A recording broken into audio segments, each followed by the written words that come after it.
Welcome everybody to the Bike Walk Commission meeting for the month of September. It's September 12th, and I'm Tanner Thompson. I'm the chair of the Bike Walk Commission. We also have two of our commissioners here and hopefully more to follow. We have Christine Biscaglia and Emily Berneman. The first thing on our agenda is welcome, introductions, and public comment. So if there's anybody here for the first time, especially members of the public, now is your chance to introduce yourself and to give your public comment if you wish. So if you want to, go ahead and put your hand up.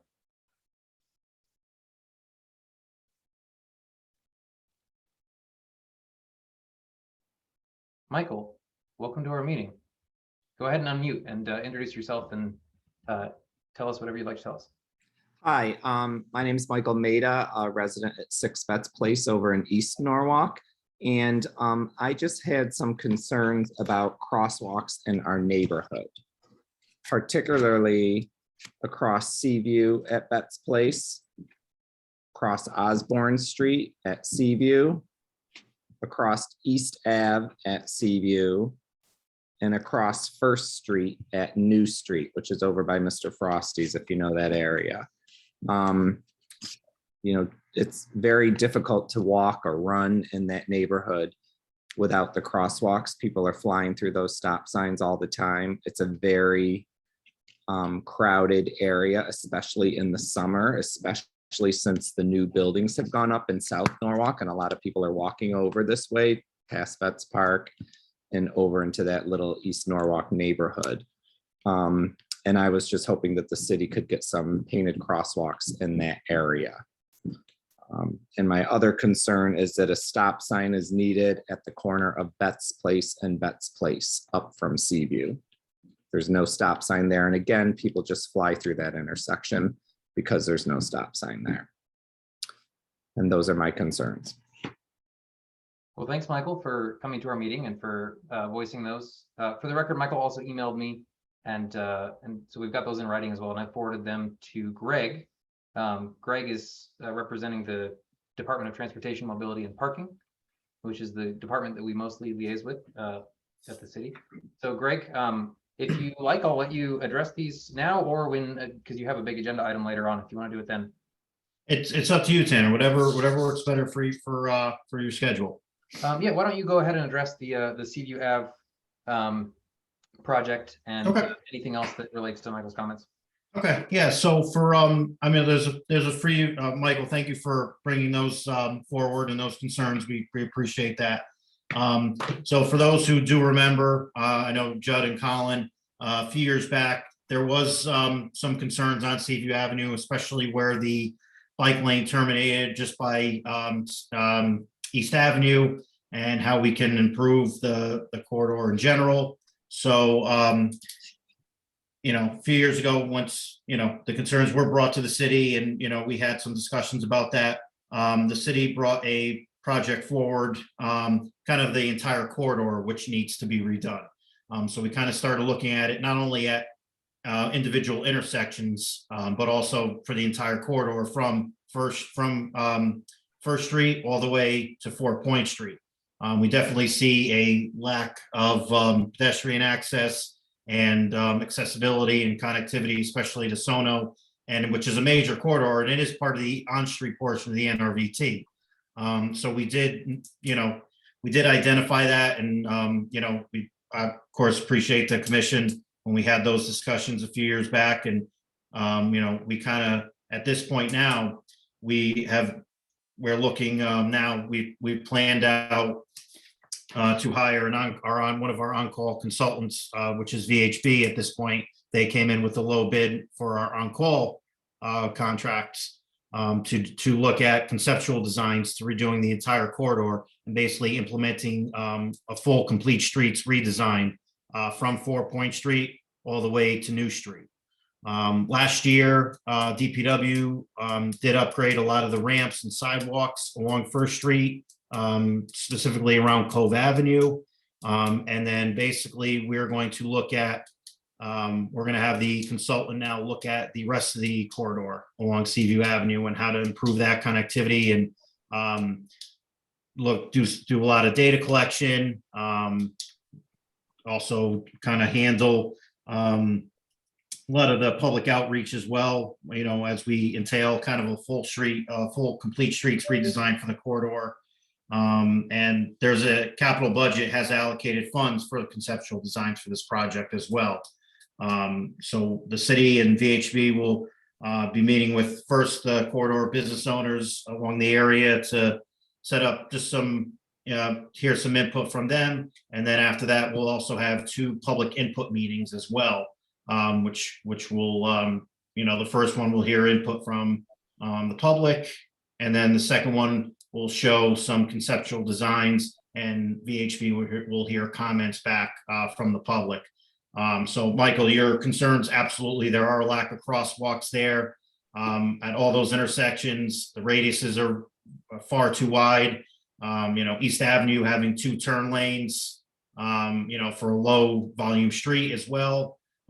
So there's a lot, the vision, there's a lot there that could be done, improved upon. And while, the main thing, from what we've seen, early on in the process is it's not so much the volume of vehicles that comes through there. It's more of the speed in which they come through, because there's a lot of pavement in that area. So we definitely want to look to incorporate, accessibility for pedestrians and for cyclists as well, while still keeping traffic flow all the way through, because it is an important corridor, and definitely an important connection, especially heading to Calf Pasture Beach, and what the amenities are around the area, especially a lot of popular businesses in the area on the corridor as well. And so we want to definitely incorporate that into our designs. But we're very early in the process. I just want to reiterate to everybody, this is only a conceptual design. This is nowhere near final. We're early on. VHB is performing data collection right now, and we'll be looking to put together and scheduling stakeholder meetings and public information meetings over the next few months. So we'll make sure everybody is aware of those as we go forward with this. So it is on our radar, and we are moving this forward, and we're very happy to be moving this, because we just like all of you identify this as an important stretch of roadway in the city. Thanks, Greg. A couple of things that I want to add to that for Michael. Michael, I'm not sure your level of familiarity with the process and with all these terms, but a couple that I wanted to call out. One is the term complete streets, for you and for anybody else. That refers to the idea that a street should be designed for all users, not just for automobiles. And it's a paradigm that we are interested in having Norwalk adopt, both informally and formally. And actually, there's a ball rolling right now for complete streets to be required by law. That might be a year or 2 out, but TMP, the department that Greg is from, is working on compiling all the different disparate street design guides into one design guide that enables and requires city agencies to build a street to cater to all users when it's rebuilt. So that's good news. Maybe not news to all of you, but also, Greg, if I understand correctly, this engagement with this consultant for Seaview Ave, that's just the very first step of the process, right? That's very first step. I mean, we need to know what we're working with, what the traffic is like, especially on a busy day. Now that traffic is getting back to somewhat normal, we really need to see what the numbers are looking like, as opposed to data that was collected a couple of years ago at this point, and also looking at the crash data as well. And then just talking with concerns of the stakeholders, that live along the corridor as well. Sure. Well, the point I'm trying to make, what I'm hoping to help everybody understand is the process that follows from that. Correct. First Yes. engagement is just design, and so out of that would come like a high level idea of here's what needs to be fixed with the street. Right. After that, go ahead, Greg. Yeah, no, I was about to say, so basically what we're looking for of this task from the consultant is just a 30% design. A 30% design. Okay. 30% design. We're not looking for final design. We're not looking for just this task as of right now, what we're allocated for the money to spend right now for VHB to perform this task. What we put out in our RFP process was just a 30% conceptual design and cost estimate, just to perform data collection, survey data, and any other information that may be vital before we even go into the design process. And then they're going to put together multiple conceptual designs to share with us and the public as well, and hear input and what changes could be made. Yeah, so at a high level, what I'm trying to point out is this is kind of the first step in what is kind of a high level of 3-stage process. There's the kind of the initial data collection and study, and then there's the full design, the 100% design, and then there's the construction. So we're just starting that first of 3 phases, and each of those 3 phases has to be funded as well. So this first phase, I assume, Greg, is funded. Yes, it is. Yeah, the capital budget has allocated funds for this stage of the process. Yes. But stages 2 and 3, the actual design and the construction are not funded. Yeah, usually final design is usually about 10% of what the final construction cost would be. So not knowing what that final cost would be, we'd have to see if the city has those, excuse me, has those funds allocated yet or not. But we want to get to that through this first portion first, just to get an idea of what it would cost to do some of these improvements. Yeah. So this is all to say for you, Michael, and for anybody else who is wondering, like, how long would it take to get to the end goal here? There's not a way to put an exact number on it, but it's not soon, unfortunately. And that's something that that bothers all of us as commissioners. I think I can speak for everybody. We would love this work to go faster, and that's one thing that I'm dialed into, trying to understand the process better, so I understand where can things be sped up, where can things be made more efficient. Because it is really frustrating to come to a meeting like this and say, we needed a stop sign here yesterday, we needed a crosswalk here yesterday, and to find out, oh, it'll happen in maybe 3 to 5 years. I mean, I don't know that that's necessarily the timeline for this project, but there's a lot of projects that have taken that long or longer. So anyway, with that, do you have any follow-up questions? No, thank you very much for explaining the process and taking this into consideration. I really appreciate it. Of course. Like I said, we appreciate you coming to our meetings. You're always welcome at future meetings, especially if you have more feedback. So any other members of the public or anybody who has public comment before we end the public comment phase? Hey everyone, just chiming in here. It's Alex Keys, if my name isn't popping up. On that discussion of large roads and lack of crosswalks and busy intersections, I would like to comment on a need for more crosswalks and maybe some speed bumps or something around the town green.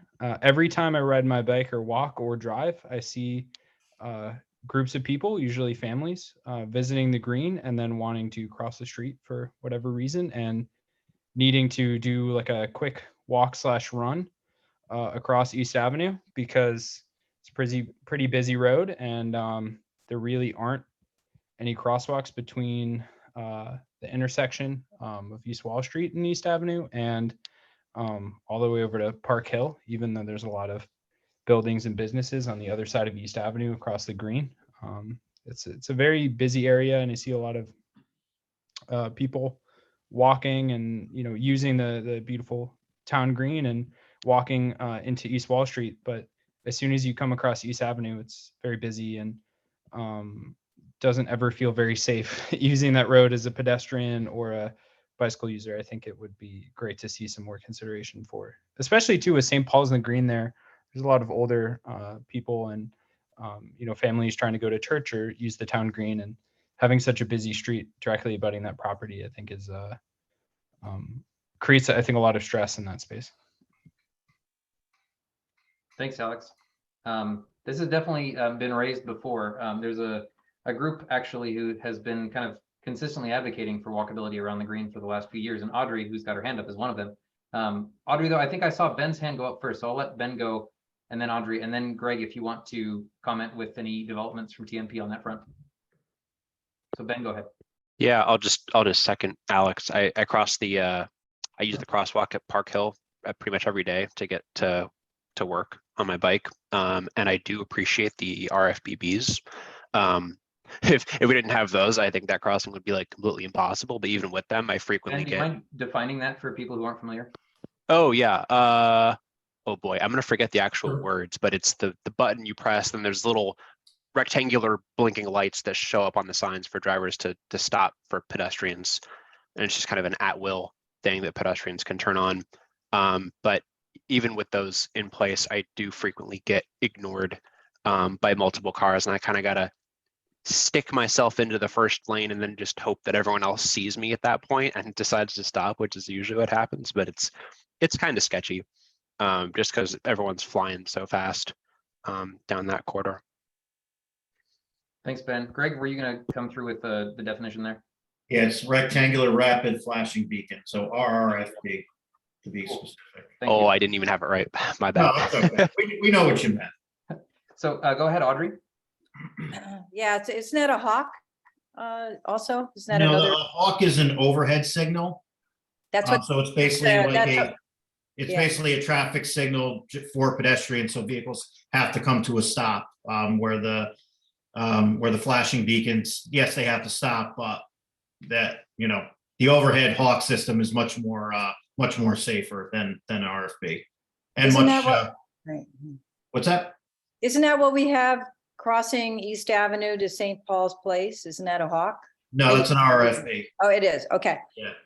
Yeah, there's actually a lot of subspace chatter about East Avenue. I heard today that there's a City Hall Neighborhood Association that's been formed or being formed to address the traffic on East Avenue. And I want to recommend Confessions of a Recovering Engineer by Strongtown's founder. If you haven't read this, read it and weep. It's a real eye opener.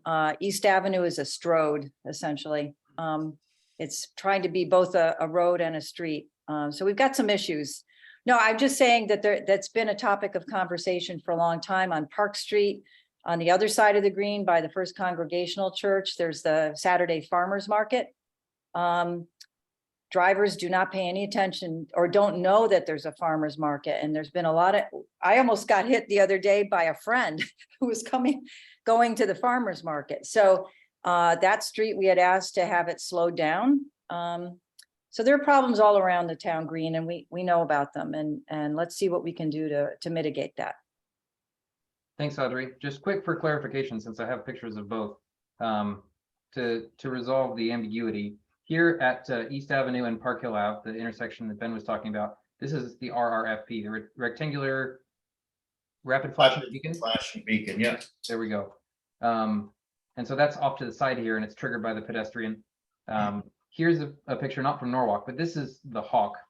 And I forget what it stands for, but it's, as Greg was saying, it's above the road as opposed to the side, but I think it's also actuated. It's triggered by a pedestrian. Is that right? Yeah, usually they are triggered by a pedestrian, but the vehicles have to stop as opposed to yielding. Got it. Okay, so I promised a few people, let's see, that I want to keep to the order that I promised. I think next I said that Greg could go ahead and respond to the East Avenue concerns. Well, no, I mean, we, like you said, Tanner and Audrey reiterated, we have, addressed this before and it has come up, and yes, it is an issue. It's just limited to what we can do as far as crossing, especially along East Avenue. There's definitely an opportunity along Park Ave to do something, because it is a much more lower volume street and there is on-street parking. So there's definitely ways to slow vehicles and, mitigate some traffic there and help crossings there. East Avenue is a little more difficult. There is no signal along that stretch between East Wall and Route 1. So in order to put a crossing there, it would be a mid-block, which is a no-no, especially with 4 lanes of traffic. So a hawk signal would be ideal in that regard. The only thing is a hawk system signal is usually about $500,000 easy to tie in. And it would be a pretty large infrastructure project to undertake as far as putting something in like that. So I understand it's not ideal to cross right there right now, and even the RFB, I think Ben, you alluded to, is not even for 4 lanes of traffic still isn't. Usually an RFB, it's across something roadway such as that, it's hard to cross because you got 4 lanes of traffic. So it is something on our radar, and we hope to address. It's just, for the time being, it's just not in the city's future plans, immediate future plans right now to allocate, funds for that right now at this time. The signals were just upgraded at the intersection through DOT funding with the, 6-way intersection at East Avenue and East Wall Street and Park. So there were upgrades at that signal as well as of right now, but the crossings there are difficult. We don't disagree with that. Well, thanks, Greg, for the report. We definitely wish that you had more resources so you could address that sooner. Yeah, no, Limitation. we understand it. It's just with the way it's laid out right now, it's difficult to go in with lower cost options to do anything right now. A crossing island would be more ideal there as well with a hawk as well, which would help, but it's just, yeah, as of right now, it's just not in our plans for right now. Hey, Greg? Colin, Yes, if you've got a comment, do you mind getting in line? We got 4 people with their hands up. Feel free to put your hand up though. And we're behind schedule already. I'm glad that we have lots of feedback here, but for the people whose hands are up, if you could take about 30 seconds, no more, for your comment. That way we can just make sure that we get to everything we've scheduled. Go ahead, Judd. Judd, you are muted. Hi, Alex. Thanks for bringing this up. It's come up many times before. The existing rapid flashing beacon, there's maybe 2 years old. I've been on this commission 7 years now. So a crosswalk at Park Hill was probably first brought up 4 or 5 years ago. The church was very interested in having that put in. They would show up at these meetings occasionally, and I emphasize occasionally. What I told them back then, and if it's something really important to you or any project in the city, if you adopt it as your project and come to these meetings on a consistent basis, it's more likely to get done. With that existing rapid flashing beacon and the crosswalk, once I can't remember the deacon's name from the church, but he started attending these meetings. He met directly with Public Works at the time. And once he really got into it, it took about 6 months for that one to go in. And I'm not saying, a mid-block crosswalk is going to come that quick, but if we want to see any of these projects get done, it really helps to have a resident latch onto it. And apply constant, gentle pressure. I'm sure Greg loves hearing me say that. So, Well, but We do. that's go my ahead. advice.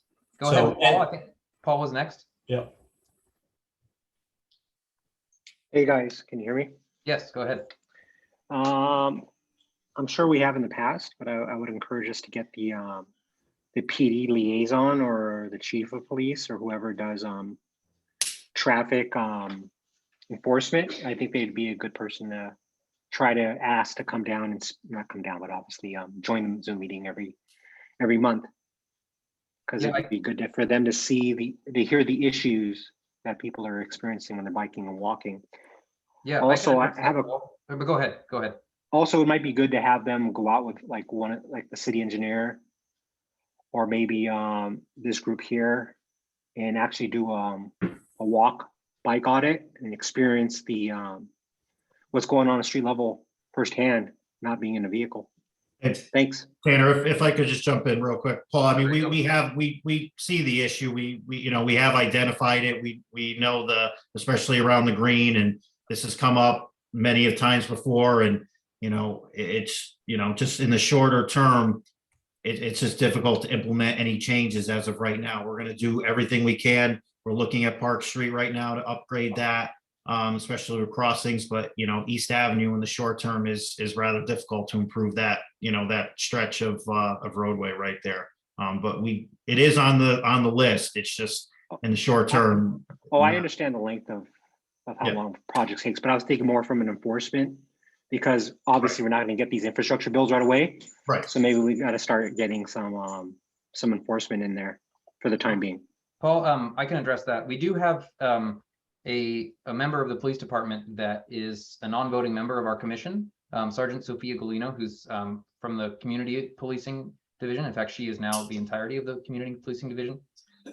She, however, unfortunately, in recent months, because the police department is understaffed, she hasn't been able to come to our meetings because, like I said, she's now her entire department.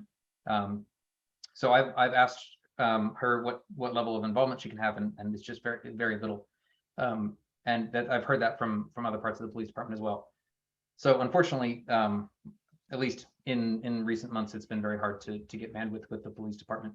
And to, I guess I want to point out something that maybe that Greg doesn't have the latitude to say, but TMP is constrained by the budget that they're given by the city government, and that's comes from the mayor's office and from the common council. And so I'm still learning about how all the processes and the levers work, but definitely one lever that can be pulled to get more resources, more money and more manpower for TMP is to get that from the city budget, and that gets done every year. And I think the process gets nailed down in January of every year, but I'm not sure. But that's definitely something that all of you could contact your city council or your common council member about, and ask them, point out that that TMP is basically operating at maximum capacity right now, and it doesn't allow them to do things, important projects like East Avenue, for example. So with that out of the way, Alex, I'm going to come back to you after people who haven't talked yet have a chance to talk. So Phil, go ahead, and then Peter. Hey, how's it going? You guys can hear me all right? Yeah, go ahead. So Connecticut Ave and West Ave, right in front of Lockwood Matthews Mansion they get a green arrow and when you use the crosswalk to cross the street to where like the YMCA was, the oncoming traffic gets a green arrow, which is 3 times now voided like a head-on with a car. I know one of the ways it says yield to pedestrians, but I don't think it does when they're coming down from Connecticut Ave and turning onto West Avenue. So if you're coming off the River Valley Trail, it's obviously very dangerous when you're on a bike. I know you should walk the bike probably across the street, but if they don't stop, I've already come across it twice. It's kind of, you're playing chicken with a car trying to cross the road on a bicycle. So I don't know if, Phil, are you saying that that there's both a walk signal and a protected left arrow turn for a car at the same time that conflict with each other? exactly. Greg, does that sound correct? That sounds like something that shouldn't be built that way. Tanner, I wasn't prepared for something like that, so I would have to check. I'd have to check on that. That's not one of my lists of projects I'm currently on or topic on our agenda tonight, so I can't answer that. Yeah. I'd have to check and confirm with that first. And Yeah, that's understandable. But can you take that and report back before the next meeting? yeah, we can look at it. Tanner, I've seen the same thing, and Have you? coming off the I-95 ramp just down the street from there, it's the same kind of setup. There's a sign that says yield to pedestrians, but it doesn't shut the whole intersection down to cars. And I think that's the same thing here at Lockwood too. Gotcha. Cool. Well, we'll let Greg take a look at that on his own time when he can get some more detail Yeah. and then come back and report at the next meeting, or even before maybe. Sound good? Cool. Appreciate it. Thank you. Yeah, thanks, Phil. Thanks for bringing it up. Peter, go ahead. Yeah, real quickly, and I apologize if my question implies this hasn't been thought of, because I know there's a lot of people on this call that know far more than I do about these crosswalk technologies. But I just wanted to say that as a commuter who had to park in the South Norwalk train station a lot, when I came out of that station and looked to the right on Monroe Street, there was a pretty incredible attention-getting crossing device there. Almost looked like it was semi-portable, like it could be moved to places. So I just thought I'd throw this question out to make sure that got its proper Are you praise. talking about this, Peter? Can you see my screen? that I'm sharing? Just beyond on the other side of the bridge, closer Oh. to the exit. That's the exit. So it would be placed, yes, just down that road a little bit. Gotcha. I guess it's not on Street View then. I'm not sure exactly what you're talking about. Are you talking about I don't know the time frame of when it was there. It was there It's for. RFBs, Tanner. There's an Yeah. RFB right on the corner of Chestnut, across, right at the police station. So Oh, here, there's the RRFBs on either side of the train. Yeah. right- at this crosswalk right here. Yeah, Gotcha. so Oh that's yeah, it looks pretty- like those are on Street View now. Is this what you're talking about, Peter? Yeah, I see now that I'm sorry, I didn't realize that was the same thing. I think Alex was referring to people driving through. That's pretty shocking because it really lit up the daylight in the daylight. It was very noticeable. So, anyways, I just wanted to throw totally that out. different context, Peter. Gotcha. It's a different Yeah, one. the context is Completely different. different context in terms of the feel of the street. You know, you've got a much more urban condition with narrower lanes and cycle lanes on each side. It's also right at the train station, so the lanes are already constricted just by the nature of the design of the surrounding environment, and it was more people on bikes. a little bit more spread out. Yeah, I guess I was thinking of the East Avenue situation if you're talking about near the green where it's Yeah. not 4 lanes anyways. But all right, I'll let you get back to it. Thank you guys. Thanks. And now Colin, finally. I was just going to ask Greg regarding the green area and the ongoing farmers market and events in that area. He mentioned that the city's looking at that area, but I was wondering what the possibility of just getting edge line striping and parking, the on-street parking. On Park Street specifically? On Park Street, like in the near term, as as some advancement of that, those ideals in the short term. Yeah, I mean, we're definitely looking at this, and Colin, if you look a little further, actually, Tanner, if you look a little, zoom out a little bit, we're looking at Park Street as more of a connection to France Street and the West Rocks Road project as well. So we want to continue bringing that, with that plan, with that sidewalk, that planned sidewalk and bike lanes there, and continue it all the way France Street and also Park Street. So in the short term, Colin, yeah, I mean, we it certainly can. I'd have to just double check what the widths are. It certainly looks wide enough and how the parking would be affected. But I mean, there's definitely some low cost options that in the short term that we can potentially look at. But just on a master plan scale, we're looking at that whole entire corridor from on West Rocks, France Street, and Park Street as well. But we'll definitely take a look at that more in the short term as well. Okay. Well, thanks for all your vigorous participation. I appreciate it. That's what makes this commission interesting, and also what gives us the diversity of input that makes us more effective at representing Norwalk. So thank you all. I'm going to move on to announcements.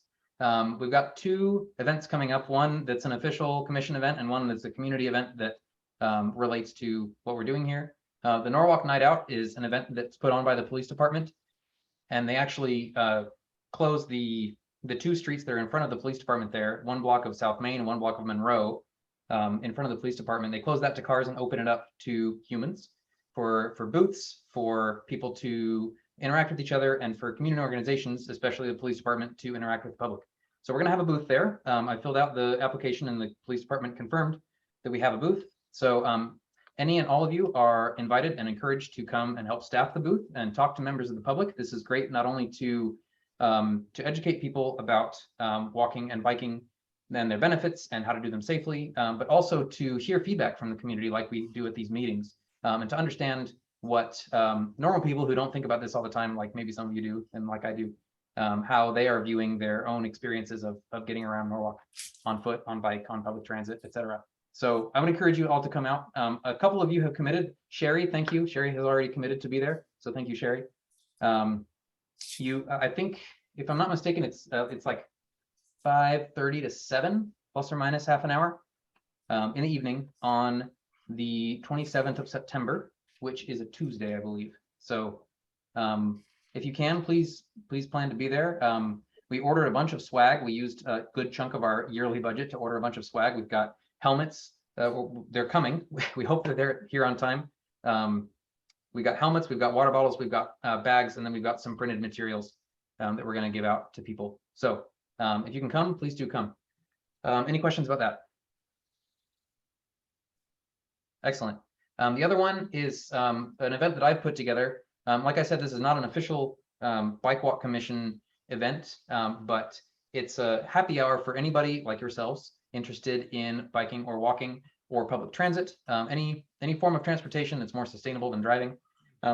I just personally, I've put this together, and I'm partnering with the Coastal Connecticut Times, which is a new news blog in the area. The Times is interested in getting biking and walking advocates together to do a bunch of interviews. And so Kelly, the woman who runs the Times, has offered to sponsor the first 20 drink tickets for people who show up. So if you're interested, please do come. It's on Wednesday, the 21st at 314 Beer Garden, which is in South Norwalk. The venue is 21 and up. I don't know of anybody on this call that's under 21. But unfortunately, we can't let people under 21 into the event, but everybody else is welcome. And if you are one of the first 20 people to show up, you can get a free drink. Any questions about that? Christine. Hi, everyone. Thanks, Tanner. Yeah, I have a question on both of the events. Thank you. Maybe I missed it. Is there a flyer you have for that we can share with our friends? Yes, the flyer is coming soon. Actually, Emily has helped me out with the flyer, and she sent me an email, and I haven't gotten back to her yet. So I'm sorry, Emily, I need to do that. Yeah, Okay, no, that sounds good. very shortly. And then the second thing is just, are you looking for commitments for that national night out? Like, are you going to be sending out a separate email to get commitments so you have people at the table besides Sherry? Thank you, Sherry.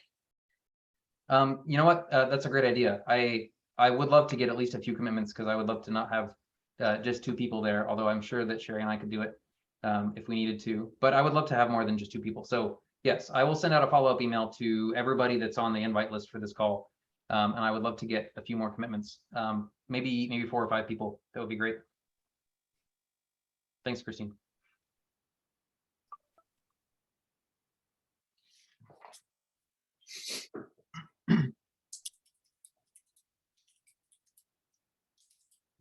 All right, moving on. We've got updates on the NRVT, which are long overdue, and I'm excited to turn the time over to Jim Carter to update us on the NRVT. Hi, everyone. It's been a few months since I've been here, so I have a fairly lengthy list of points to bring to your attention. So if before you get started, I know your list is fairly lengthy. If you could keep it to under 10 minutes, that would be great, because we do have a lot of things on the agenda. I will suggest that maybe take notes as I go, and then we'll try and deal with questions as time permits after we're done. But so first, we want to talk about the missing link. That really is the focus. Work has resumed on what I'll call the Boardwalk, which approaches New Canaan Avenue. That is the last segment of the kind of the infrastructure work that has to be completed. It's the most complicated. I call it a boardwalk. It's actually not boards. It's a steel and then a concrete bridge, mini bridge, if you will. So they're working on that. That should be, I'm going to say, completed before the fall. But that is the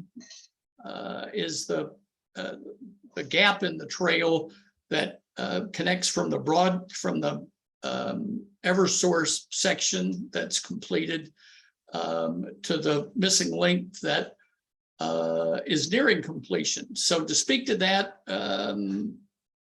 that's all about paving. I wish I could give you a firm exact date when paving is going to start, but I'd be kidding myself if I did that. But it should start in the next few days. So maybe that's in the next week or so, but it is near term. The state has agreed with Deering on what they're going to put down. And so that should be done in the near term. Relative to the ribbon cutting that would occur at that, once the paving is actually completed, we'd schedule that a couple of weeks thereafter. The grand opening, because of all the uncertainty of the specific timing of when this will be done, we're going to have that in the spring, so we can plan with confidence, if we will. We have there 3 kiosks will go up along the missing link and the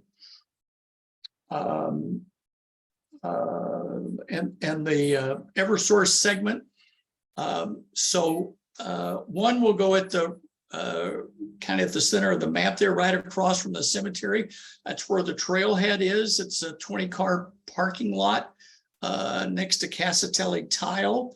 There a kiosk will go there.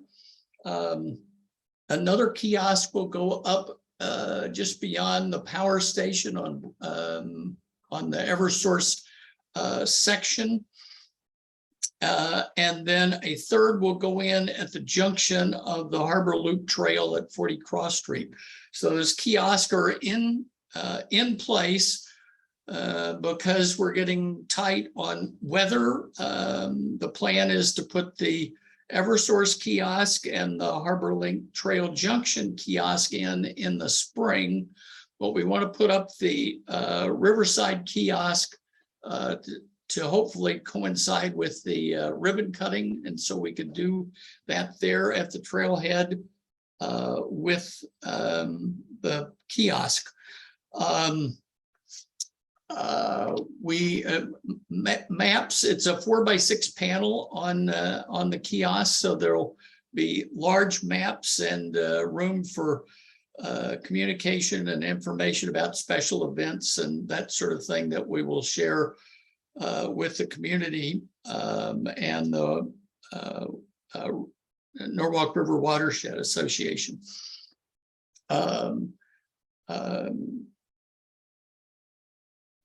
Tanner, you have the maps that are up and whatever, if you can share those with the group as well as pictures of the ones that you emailed me. Yes, I emailed those to you, but I will keep talking if you want to grab those, just so everybody can have a quick look at that. Sure. I guess the final piece on this. So this is a map that's the kiosk, and the map that would go up is this one. It's a UR here. This is still a draft. There's a couple of typos and some things like that, but this is the map, and as you can see, it portrays the Harbor Loop as well as the NRVT, so that everybody can have a sense of Norwalk trails, if you will, and how they tie together and what they'll be. There's in the legend, there's 3 states. There's the Finnish Trail, and then there is planned trail, and there's off-street trail. So I hate to blast past that, but I'm going to keep going. The trail has been re-signed from freshly re-signed from calf pasture up to Union Park. There's trails and applications on the sidewalk. I mean, trail signs and appliques on the sidewalks. The exception to signage will be the familiar reframes. So at the junction of River, or the intersection of Seaview and Fort Point, we've not signed there because we have to get the city's master project kind of in place to come up with a safe way to deal with that. Also, I guess I'll call it up at Betts Place in the intersection of the entrance to Betts Park.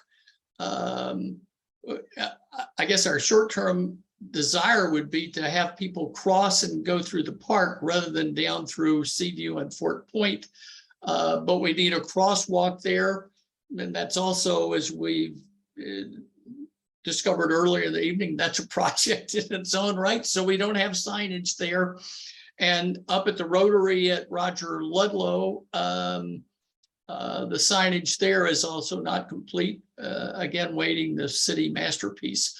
But once you get on the trail itself at the aquarium, the off-road piece of the trail at the aquarium, The signage is pretty complete up to Union Park. And once we pave the missing link, the signage will continue then all the way up to Broad Street. Just very briefly, the other key projects about the NRVT. One would be what I'll call let's call it the Gristmill Spur. That is what would connect the Will Walk section of the trail, which is complete and open. That's about 1.5 miles that runs kind of parallel to Route 7 in the woods up above the trail on the west side of the trail from Gristmill to Kent Road.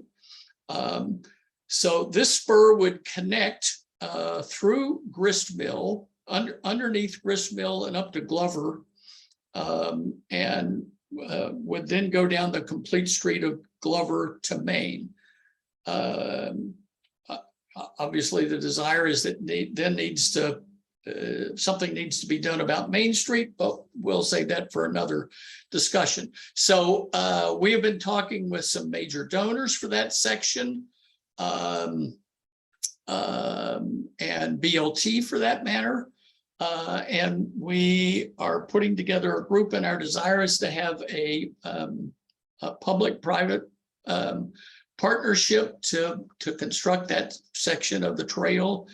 We'll be meeting with the city to that end here shortly. The other point, and real quick headline form, would be the 715 project, the Merritt and 7. As you've heard me complain before, the initial designs of that intersection did not address the NRVT.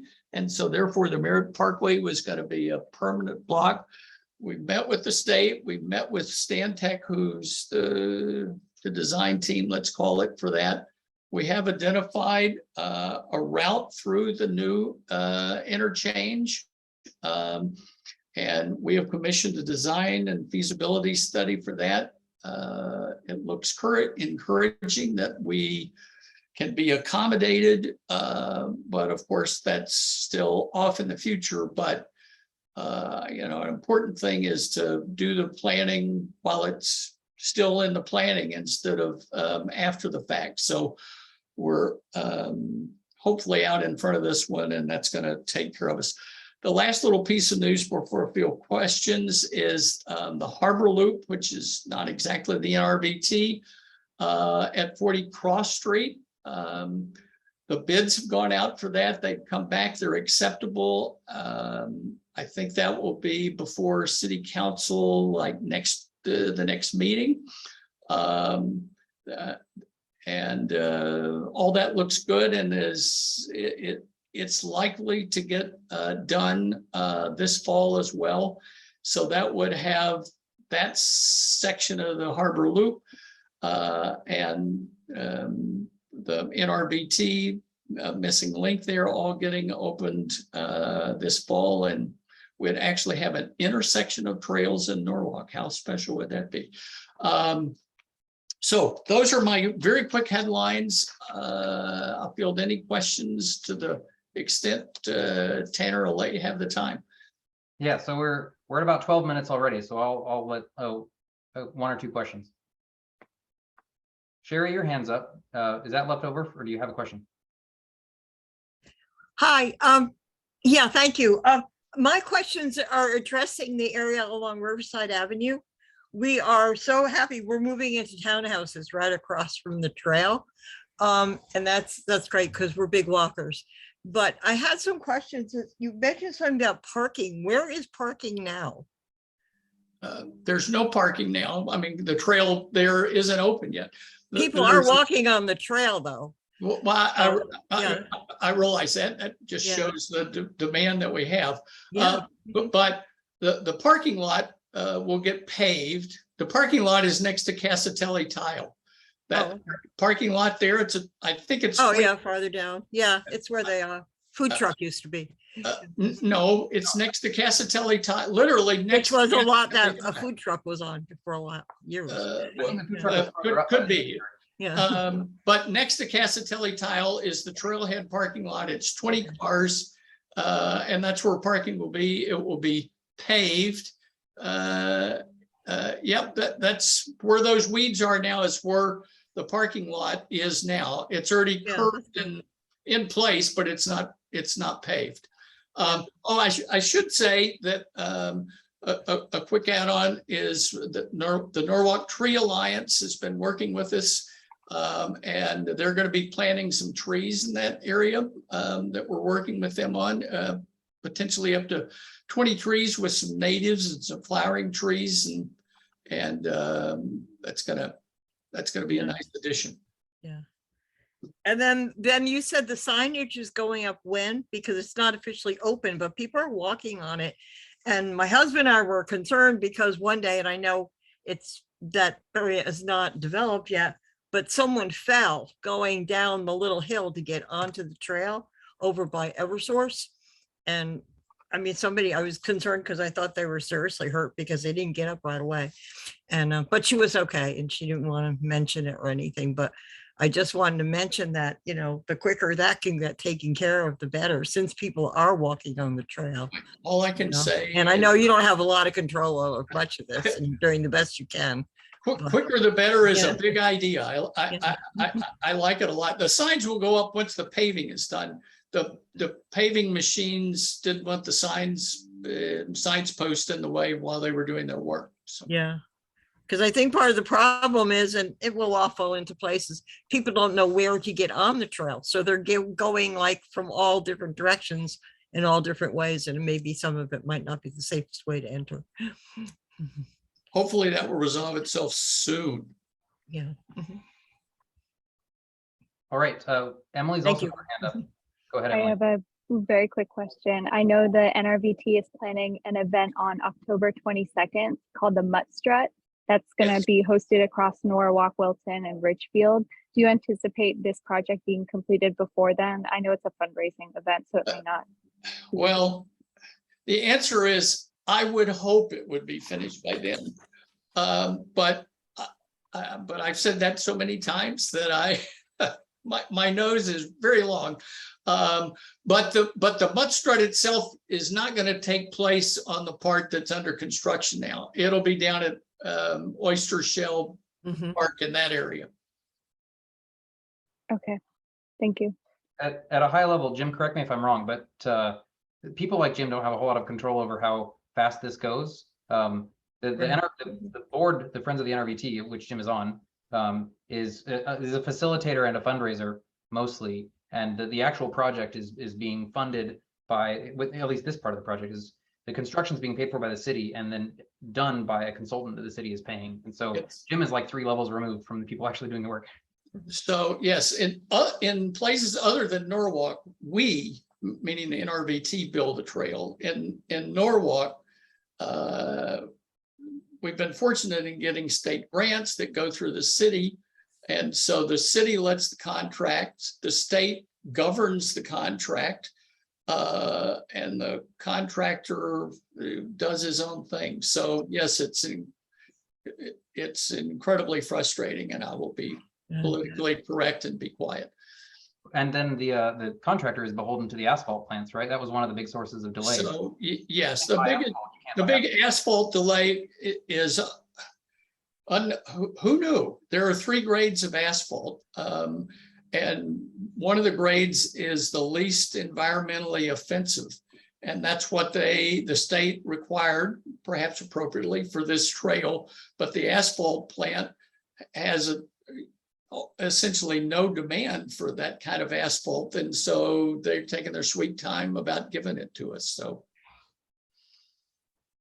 well, thanks, Jim. I think it's important for us to all understand all the moving parts behind the scenes, so that we have an appreciation for how the complexity of all the things going on. But let's move on. Jim, thank you for your time. Thanks for all the promising updates. We look forward to more NRVT all the time. It's encouraging. Cool. Next thing on the agenda, if I can find my agenda, is Greg from TMP. But let's just check in on time. We've got about 33 minutes left. And on the agenda, we still have TMP. We've got 4 or 5 agenda items from TMP. Christine's got 5 minutes for bike safety classes. I wanted to talk about the strategic plan. And then we had a paper discussion that I put on the agenda. I found an excellent paper that I linked to in the notes. We actually were going to have a professor from Sacred Heart join our meeting tonight to discuss, the professor of public health, and this is a public health paper. But she wasn't able to make it tonight, and she's going to hopefully be able to make it to a future meeting. So I think in light of that, and in light of our short time tonight, I'll probably move that agenda item to the next one. That will enable us to probably get through everything else on the agenda. So with that, I'll turn the time over to Greg. Oh, Colin, yeah? Yeah, can I just potentially, I guess, make a motion that we go out of order, and maybe if Christine can, be brief, and you can be brief with the strategic plan, that we take those two and then let Greg close it out, and he can edit his presentation as needed, and maybe we can finish close to on time. Sure. Do you want to make a formal motion? Yeah, I'll move that we take the 6:55 and the 7 p.m. agenda items ahead of Greg's update, and then let the TMP update finish the meeting. All right. Christine, are you seconding? Yes, second. All right. All in favor? All right. Great. That's at least a majority. I can't see the other 2 commissioners, but we'll call it good. Great. Then we'll move right on to Christine. Yeah, I'm ready to go. I would like to show my presentation if I could. I don't know if you could share the screen. Oh, okay, perfect. So this has everything. I really don't even need to talk, but we can walk through these slides pretty quickly. It's a proposal that I've created. And yeah, it's pretty detailed. So rather than, I'll talk through it if you want to click. All right. Oh, it's a PowerPoint. Slides. Yeah. Okay. You have that? Let's see how well it plays with Gmail here. Okay. Okay, so there's the background, proposal, support, details. Okay, so just read through this. I can speak through it. I don't know. What do you think? Just everyone read it, or I'll just kind of give you brief. Yeah. So basically, the purpose of this is to begin bike education safety courses for the citizens of Norwalk. So the League of American Bicycling, you may have heard this now. We've talked about it quite a bit. They have a smart cycling curriculum and grants towards winning a bike-friendly community. So the league certifies instructors through a 1-hour course, and those who want to continue a 3-day training to become an instructor. Okay, so certification results in access to unlimited resources and curriculum with a required annual fee-based membership. Okay, so bike education is a required component of the bike-friendly community application. And we have been, we're in the process of applying for that bike-friendly community designation with the spring deadline. So the purpose, again, the background is the ridership is up with the NRVT and a need for more certified instructors. There's only one in Norwalk.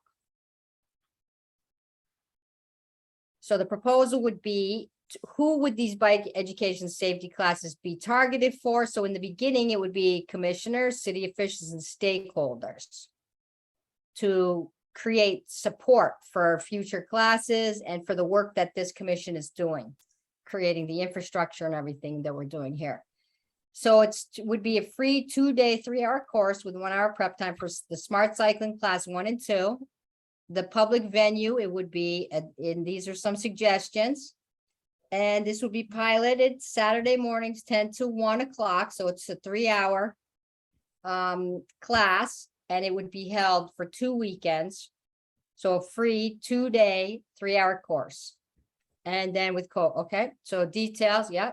So 6 participants with 1 instructor. Okay, and then so here it is with the hopefully in the September, October, end of September, April, May, June. And also coinciding perhaps with the grand opening at the NRVT Class consists of 1.5 hours classroom instructions, rules of the road, parking lot drills. Participants would have to sign a waiver, wear a helmet, bring a working bicycle to class. Students will be given a certificate after completing online evaluation. The venue would be accessible, safe, bathrooms or nearby bathrooms, a dedicated car-free lot with a minimum circumference of these measurements for the parking lot drills. So this would be supported by city agencies, the health department, Parks and Rec, and to offset the cost of the instructor and the venue. The Bike Walk Commission would support by taking the course, commissioners promoting the course through contact, press release, social media, taking the advanced course to gain lead instructor certification, social media promoted on. And the league certified instructor teaches the smart cycling curriculum. They'd be compensated at the recommended current rate of $30 per hour. The league certified instructor is insured by the league. The League of Bicyclists. They're insured through that, through their membership. Okay, next. Is that it? No. Okay, next steps, contact city departments. I've been in communication with Rebecca Kovacs already. Liability coverage, we have that in writing. It is in writing. Its coverage has been promised. The commissioner chair has been, Tanner's contacted other officials or is in the process, promise of venue, cost of instructor.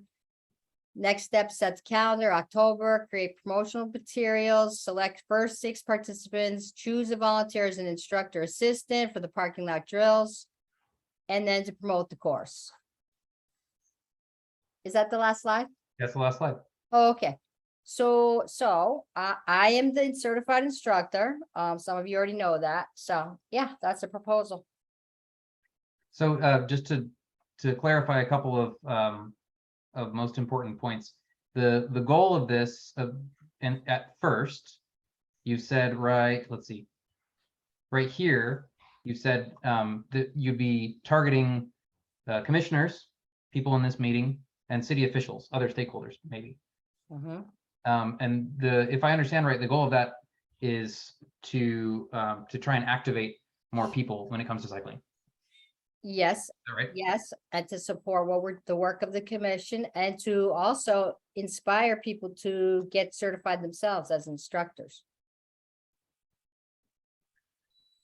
So I'll open this up to questions. So I guess, well, to the other high point to clarify, Christine, you're proposing that that the cost of this, of paying an instructor, of paying you as an instructor, at $30 an hour, which would be, you said the courses are 3 hours and you do 2 of them, at least in this first iteration. Right. If somebody wants to take Smart Cycling 1, it would be it's a total of 6. It's 3 hours. Sorry, 3 hours Smart Cycling 1, and then the second part is another 3 hours. Yeah. So the first chunk of this would be $180, and you're proposing that the commission pay for that out of the commission's budget. That is one proposal. Yes. And then this would be hosted on city property, right? Yeah. And but kind of advertised and sponsored by the Bike Walk Commission. Correct. Gotcha. Yeah. And it can be the rec department too, and the health department. Oh yeah, you mentioned that. Oh yeah, you said the city agencies could offset the cost of the instructor and the venue. I guess in particular the venue, if the city provided the venue for free. Right, right. So questions from commissioners or from members of the public? Probably starting with commissioners.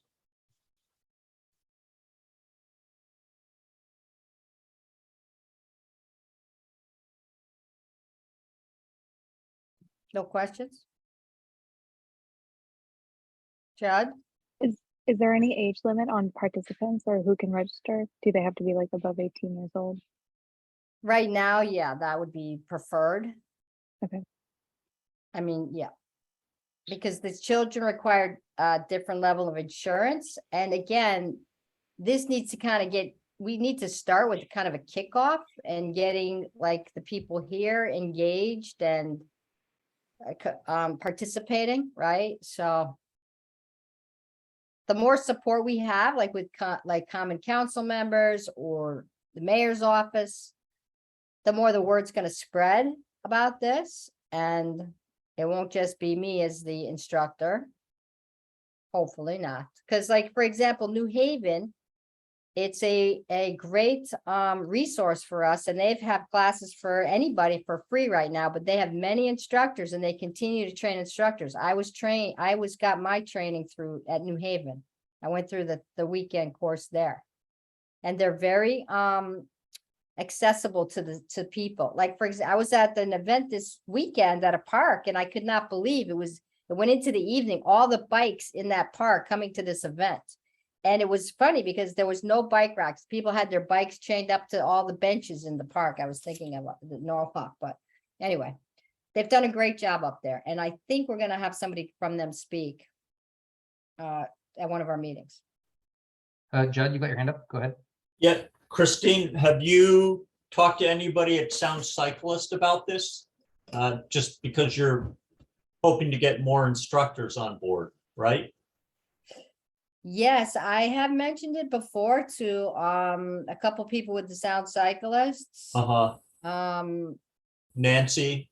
Yep, Nancy knows about this, about the certification. Are you saying to see if they want to take this class, like Norwalk? I think we need to stick, like, what Sound Cyclist covers all in Fairfield County, right? And it's based in Westport, I believe. It's not a Norwalk group. No, but there's probably members that live in Norwalk that might want to do this. Yes, many, but that's a good idea, Jed, to yeah. So yeah, that's all. Yeah. And I don't know if there's a conflict of interest here. I think on a side conversation that might have been suggested, and I have an action item that I haven't done yet to reach out to the city and just double check. Yeah. So I still need to do that.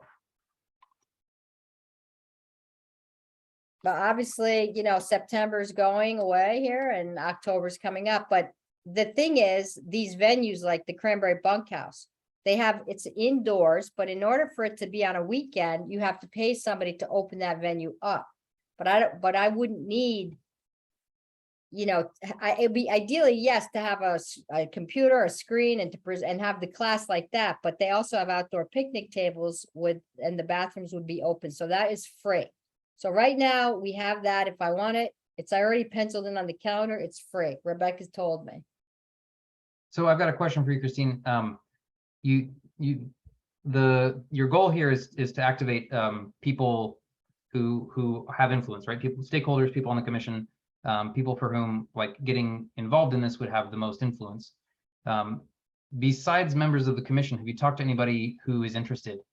Members of the Common Council or other leaders in the community who have interest in taking a class? Not yet. I've tried reaching out to Mike Musak. So if anybody has his contact, but yeah, I mean, I think honestly, I could get 6 people together here. Is anybody here right now interested at all? It's a 3-hour, So I'll go ahead and say what maybe a lot of people are thinking. Personally, it would probably be good for me to take this class, but I am also already confident on a bike. I might take more risks than maybe I should, personally. And so, on the one hand, I feel like I might be safer if I took this class, but on the other hand, I don't feel like this keeps me from riding. Yeah, that's a great point, and thank you for sharing that. And honestly, when I first heard about this, I'm like, what could they possibly teach me? And I'll be honest with you, my bike level of skill has changed completely because of this training. And after the first 6-hour course, completely more confident rider, riding with the traffic as a vehicle. It has changed it completely changed. And I've been riding since I could walk practically in the streets, in New York City. So it's amazing what I learned. So I appreciate your comment though, Tanner. Thanks. Somebody else started to talk right as I did.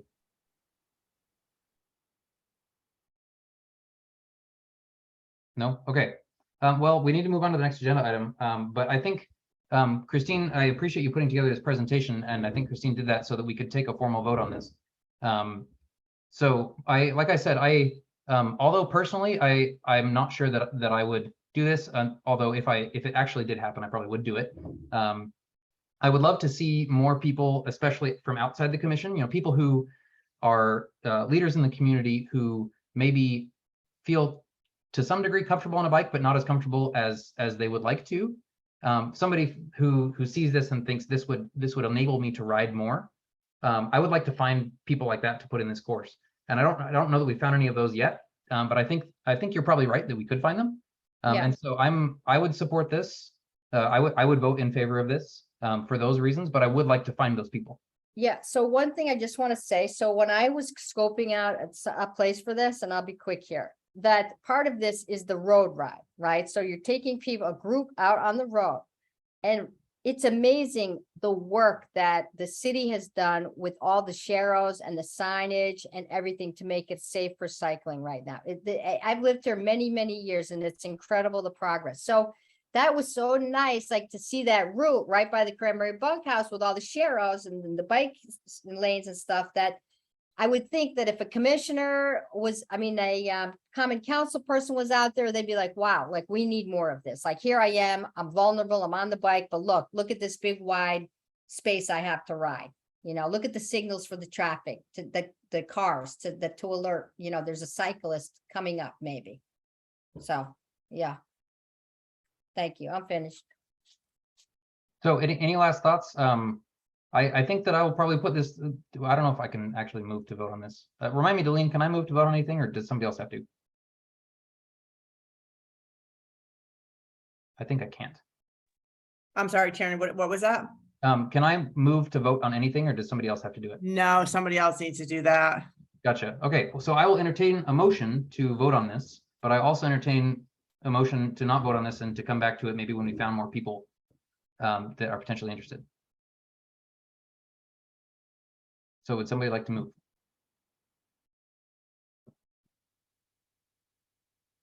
I support the idea of maybe kind of surveying interest in this. It's a commitment.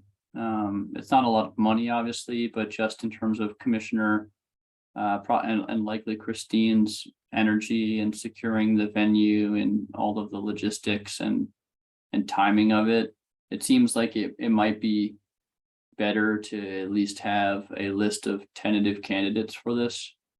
I agree, it sounds really useful. Similar to Christine, I feel very confident on a bike and know I would learn something from this as well. But I think that the most efficient path forward is gauging interest prior to truly voting on it. Any other thoughts? Emily, Colin?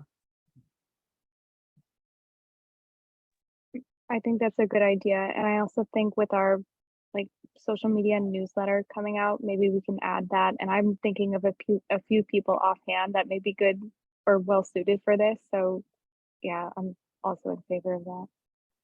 We're coming back to it at our next meeting.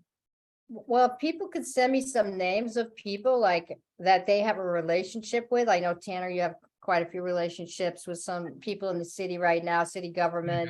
Judd knows some people, Colin. So like I came up with Mike Mushak. I don't really have a best contact for him maybe, but he knows people. David, we had a group ride. So I don't think that would be an issue, but I would appreciate some names if people, And I hope people here, like Emily, I don't know.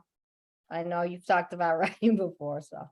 Well, so I'm thinking for myself, absolutely. Like, this is a course I would definitely learn from and want to take, but I don't want to be too selfish here, so. Well, you are explicitly in the group of people this is targeted at, so definitely don't hesitate to put yourself on the list.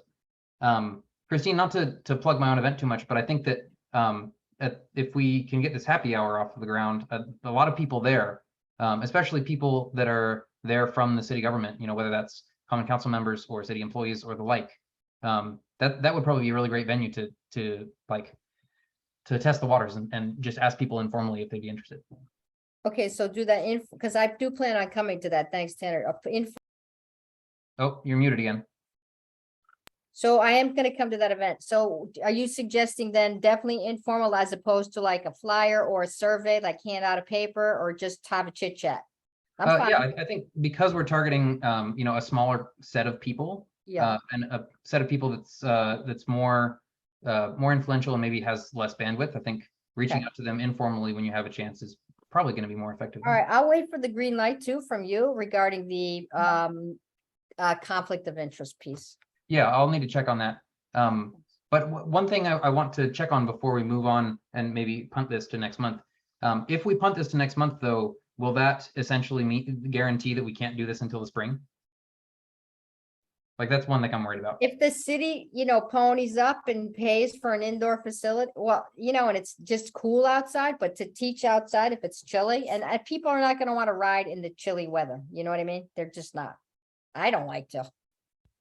So I'm thinking October, if we can, maybe at the end of October, but that would probably be the cutoff. Gotcha. Well, the next meeting is, I think, on the 3rd of October. So it's pretty early in the month.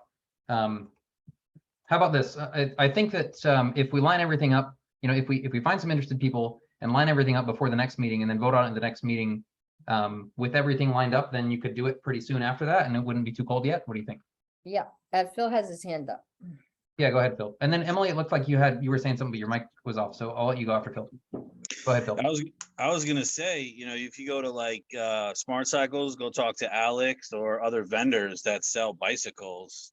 There's a lot of first-time bicycle buyers, you know, that are out there buying bikes with them, you know, as adults, or, you know, like Dick's or something like that. And I don't know if there's like a flyer you can give them and say, hey, oh, you're buying a bike for the first time, you know, here's a great course to take to kind of bring you up to speed so you're confident in riding on the roads, etc.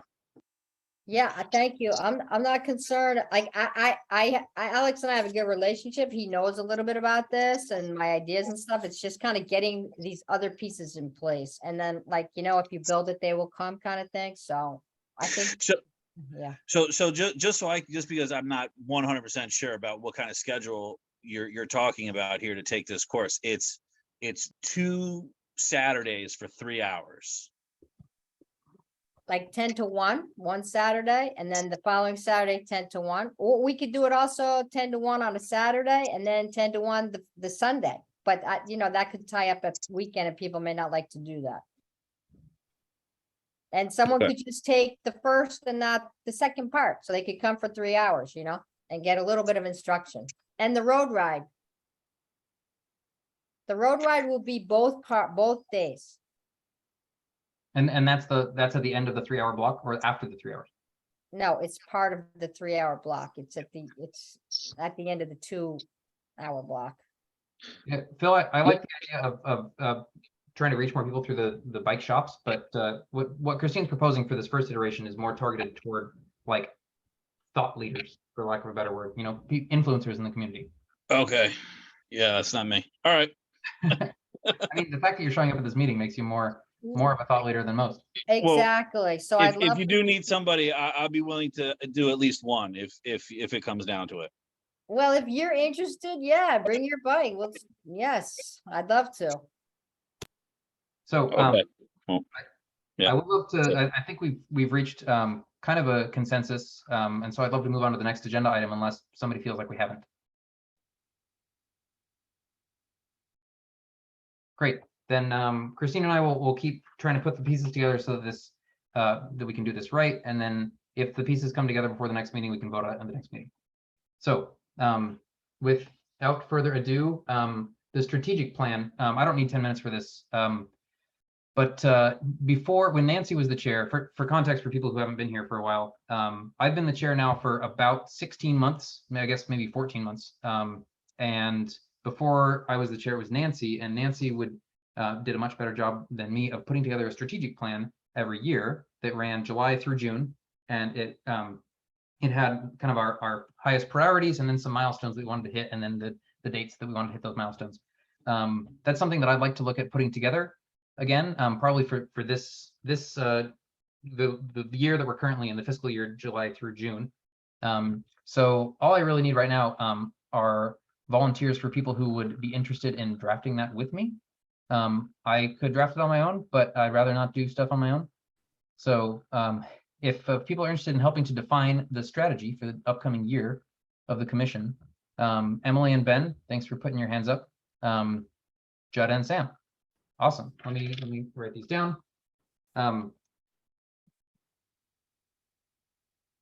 Okay, I got Emily, Judd, Ben, Sam. Phil's got his hand up. Maybe this is a good time to apologize that last month I took people's names to do a working group for the bicycle friendly communities application, and I have not reached out to those people. I'm sorry. I've had a busy month at work. But I will reach out to that group, and I will also reach out to this group to start both of those so that we can make progress on those. And I'll come back at the October meeting on both.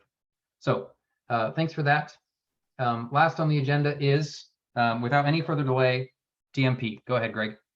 All right, we're gonna roll right through this. So the Connecticut Community Connectivity Grant, which is the 2 bike routes, east-west and north-south, as well as the sidewalk segment on Hunter's Lane.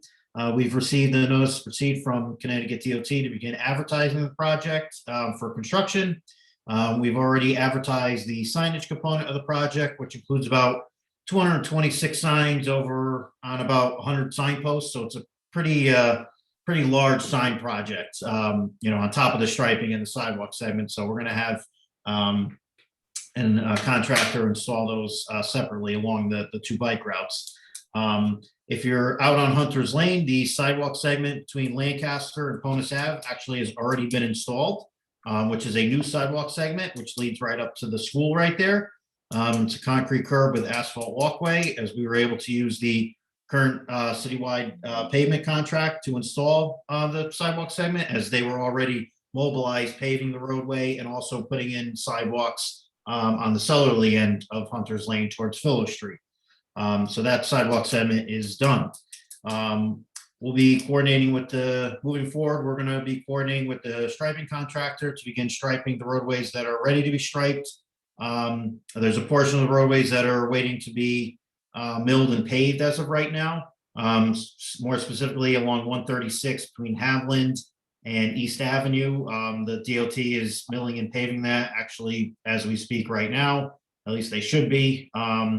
So they should be out there right now doing that. So that we're gonna have to wait until they're finished and that's repaved before we stripe. And then we're gonna look to stripe as much as we can, but before the end of the year this year. So the connectivity grant project, yes, it's been years in the making, but it is coming to a close and it is going to be installed. So we're very excited about that. And we're happy to see the sidewalk segment is already completed. And now we're looking forward to installing the striping now. Awesome. I'm just going to roll right through this. Willow Street. As I shared last meeting, Willow Street from Fox Run to North Taylor is being milled and paved right now. They're doing paving right now. We coordinated with DPW. This was actually a street that was not planned to be paved. It was an amendment street, so it was kind of added last minute. So we worked closely with DPW kind of last minute, and we had some upgrades put in because they were putting in new sidewalks. So we requested first to have the road widened for about 400 feet. To maintain a minimum 30-foot curb-to-curb roadway width in order to accommodate bi-directional 5-foot bike lanes in both directions. It also included widening of the asphalt sidewalks on the northerly edge to about 5 feet, as well as a 3-foot grass strip between the roadway and the sidewalk. The road is being paved this week, and then curbing and sidewalks will be installed, and then we will do striping once that's all completed. So yes, there was a sidewalk there, a footpath, but we widened it to accommodate to about 5 feet along most of it. So it's much wider, and you have a grass strip as a barrier between the roadway and the pedestrian. Yeah, that's great. I just want to call out that this is especially exciting because right next to the elementary school here at Fox Run. So, kids and families walking to school that have that much better of an experience. Yes, so we are excited, and like I said, it's been close coordination with DPW to have that done. So we're excited to have this completed, at least this stretch of Willow Street. Obviously, the other continuing the connectivity grant, which runs right if you move left, along that portion of Willow Street and up Fox Run. So we're creating a much larger connection throughout the city. So quite excited about that. Anybody have any questions thus far? Let's save questions to the end. Let's keep rolling. Okay, keep rolling through. All right. Bike shelter and bike racks at the Sono train station overflow lot, which is on the New Haven bound side of the tracks. We had talked about this at a few meetings ago, but basically we are looking to put in a covered bike shelter right where that Tanner's cursor is right there. We're going to extend the sidewalk out, so it'll be elevated with a 6 to 8 inch curb reveal, and there'll be included a ramp as well for the cyclists to ramp up and bring their bike up to the shelter. Yes. I didn't know there was going to be a ramp there. Thank you for the ramp. Yes, yep, we're going to put a ramp there for cyclists only to walk their bike up and park their bike. We should be able to fit about 4 or 5 racks underneath the shelter that's proposed. And we're going to basically where those shrubs are right there, that will be all concrete as well. So that whole section will be all concrete, as well as that basically where that whole parking space is will be all concrete. So we'll be able to have some covered bike parking right there, and then right behind it as well, along the stairwell, you have the Sono bike rack that was installed earlier before as well. So we're looking forward to getting that in. The plan is to have it installed prior to the end of the year, but the contractor said it's not guaranteed right now. So we're hoping that will get installed and the concrete work will be completed prior to the end of the year. So we're looking forward to that. Now to the other side, to the garage, bike rack parking area inside the Sono garage. The graphics for the back wall and the pole have been finalized, and we're going to be putting in bike racks for that back parking area. We're going to have about 10 to 12 hoop style racks that we're going to look to install there. So we could fit about 20 to 22 bikes back there, which is a pretty large space, and it will be covered. And the wrapping around the pole will also have large bike parking symbols, and it will stick out so everybody knows that this area is for bike parking. So James Emery has been heading that project, and he showed us the designs for the graphics, and it sticks out very well. You don't have copies of the graphics you can share with us right now, do you? I do not have it right now, no. Bummer. Not in my. Great. I hear they're gonna be nice and colorful. Yes, yep. So, and the parking authority has been a large help with both those bike racks. So. Do we have a time frame yet? Well, we have to order the racks are being ordered. So the timetable on that, it all depends on when they come in. And also for the graphics as well, once that the wrap comes in for the pole. So I don't have a timeline yet. It all depends on shipping. Okay, cool. Let's keep rolling. Yes. Bike rack at the East Norwalk train station and the Brim and Crown parking area, which is on the New Haven bound side as well. The parking authority will be purchasing and installing an artistic bike rack of a train in the parking area on the eastbound side. And the parking authority is making the investments into bike parking, especially at heavily parked areas such as train stations. So we definitely appreciate that, and we definitely appreciate them putting in that investment. So a nice artistic train from Darrow will be going in there, which will be pretty cool. Something different. And I know we've talked about artistic bike racks before. Is it gonna be close to the platform? Do you know? Do you know where the exact? I have to just. I know they picked out a few spots. I just have to double confirm where exactly they were putting it, because the parking lot, obviously was reconfigured with the Brim and Crown development in there right now. So I'll just have to double confirm what's the specific location they chose. Yep. Christina, I see you got your hand up. We're going to save questions to the end of Greg's update, and then I'll call on you. And then last but not least, the sidewalk audit. VHB has provided us the first version of the database from the findings of the citywide sidewalk audit.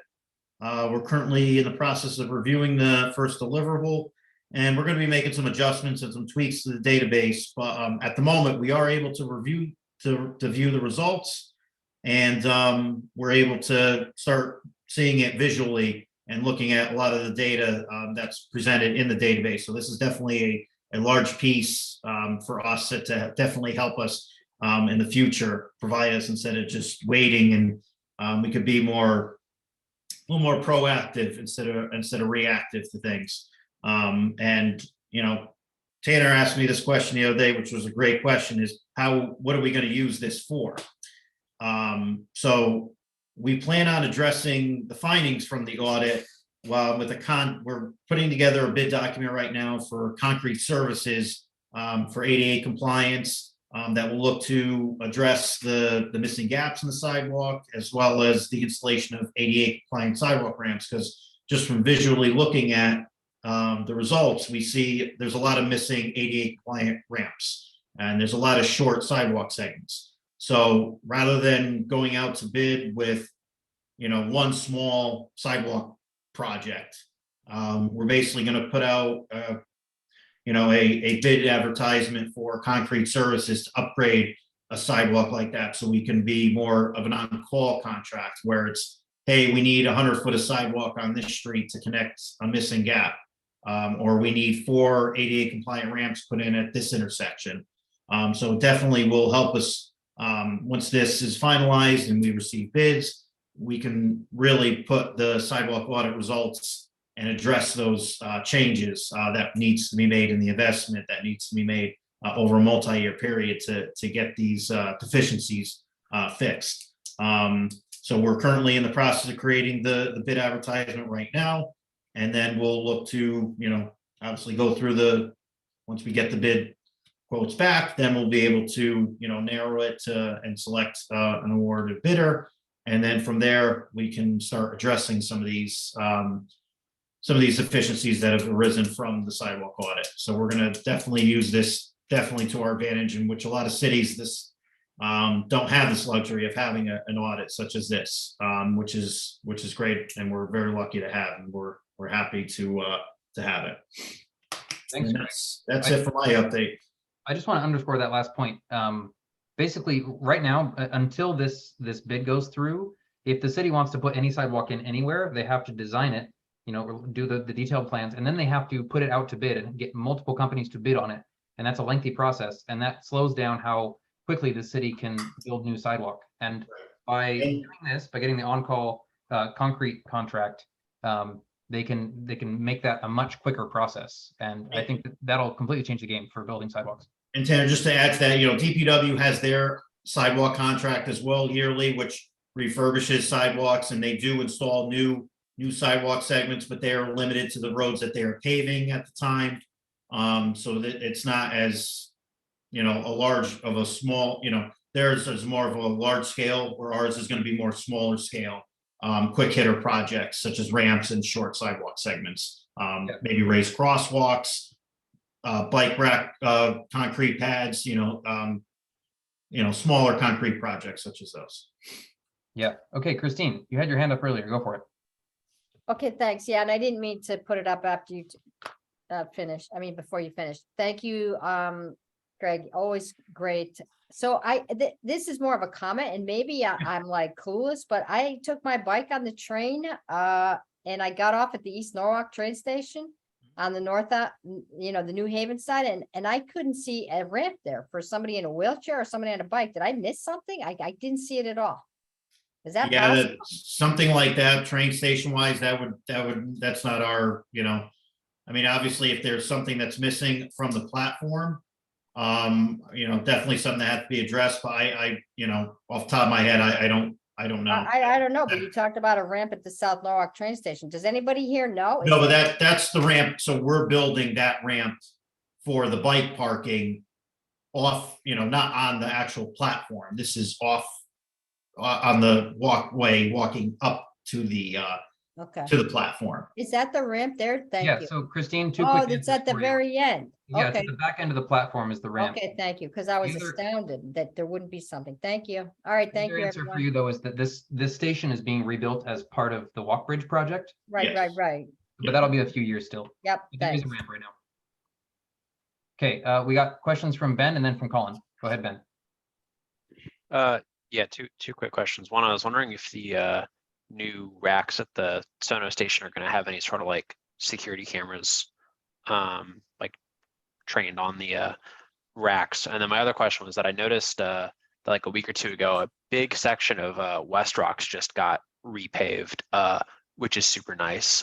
Definitely much more enjoyable riding over that now than it used to be. Is that part of the like new bike lanes that are supposed to be put in there, or is this like a precursor to that work? So that's just more of a short term where it's been on the paving list for a while now. And our project is more of a longer term that provides the entire corridor as an entire master plan area. So our project is a little further out. This is more of the pavement was deteriorating and they had to address it more in the short term, just because of the condition of the pavement. And because there's definitely segments of the roadway where we're going to add sidewalks that may have to be widened in some areas. So ours is a few years out in this regard, so it's going to be some time. This was just in the short term. Okay, yeah, that's what I thought. Yep. It's still a lot nicer though. Yes. Thanks, Ben. Colin, go ahead.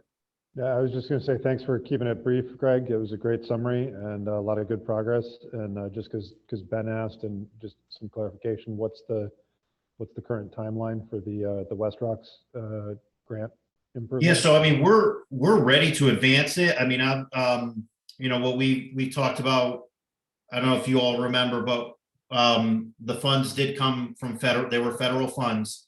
And we're working now, they've been, you know, sent through FHWA and now Connecticut DOT. So we're trying to work with DOT in order to kind of get those funds that, you know, that were put in for this project.